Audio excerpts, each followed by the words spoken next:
And that's how they play. Donald Trump is a vindictive motherfucker. I mean, his little vengeance book went from this big to this big. He's gonna go around fucking people for practice, rightly or wrongly, if he becomes president again. God almighty. We wouldn't be having this problem in the Ukraine if Donald was president. Biden goes to lick the ass of King Saud to increase oil production 2 million barrels. Saudis, just the opposite. They decrease it 2 million barrels a day, as if to say, fuck you. Saudi has now cut a deal with Iran. They're arch enemies.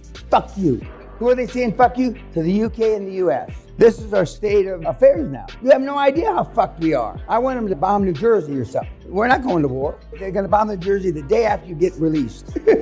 See, you don't understand. It makes me cry. And if the US is the strongest and we're fucked, what about everybody else? So let's make money while the sun shines, kids. And eventually, artificial intelligence is taking us all over. I don't know if artificial intelligence will be able to procreate. Maybe they will. But we're just fucked. We're done. We're through. But it's going to be 100, 200 years because nobody's going to make the decision to drop. Let's say that they all hide out in Chicago, all the AI, artificial intelligence. Nobody's going to drop a nuke on Chicago. We're going to go through 5, 6, 8, 15 presidents before that happens. You don't have to worry about global fucking warming. That's a joke. But why not have some fun? And fun to me is doing deals making. But I tell you the whole thing, I'm up front with it. And maybe I'll come up with a platinum program, some kind of fucking silver upsell. I actually felt bad for the Chinese sovereign. When I was growing up between 3 and 8, 9, the saying was, clean your plate, all the food, because people in China are starving. Mao Zedong was killing people by the hundreds of millions. So we saved China, now look at where we are. No good deed goes unpunished, except for the Dutch. The Dutch have gotten away from stealing for centuries.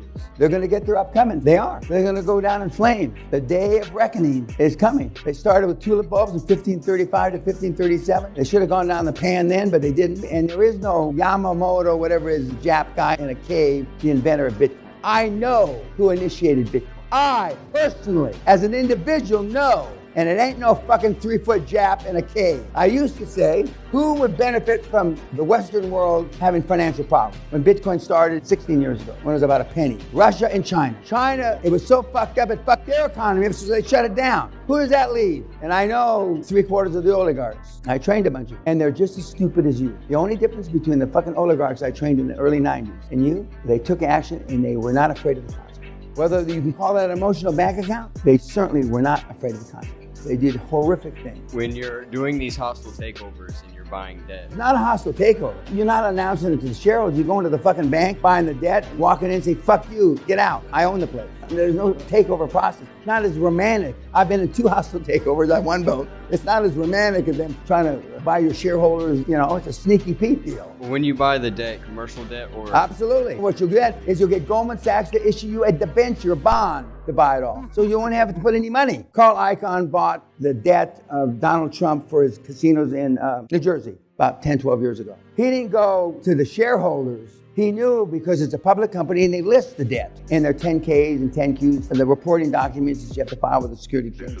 And so he went, I think it was Goldman Sachs, and Goldman Sachs put up the 115 or 380 million, whatever it was, and they paid the bank, paid down the debt, and so the debt evaporated and he wound up with a casino. It's not a fancy thing like in Succession. It's not that fancy. I'm surprised they haven't showed Succession buying debt. They formed, in this country it's called a debenture. In America, they issued a bond equal to or greater than the debt that was owed to the banks. And it's some little 27-year-old MBA that went to Wharton School at the University of Pennsylvania. It comes to the his managing director, and the managing director then takes it to his board. There's a lot of different boards at Goldman Sachs. Ultimately takes it to the board of Goldman Sachs. I think Solomon is the CEO now. Solomon's in trouble because he bought 2 corporate jets for about $300 million. So he could go, allegedly, to his island, one of the Caribbean islands near Cuba. He made 22 trips, I personally know.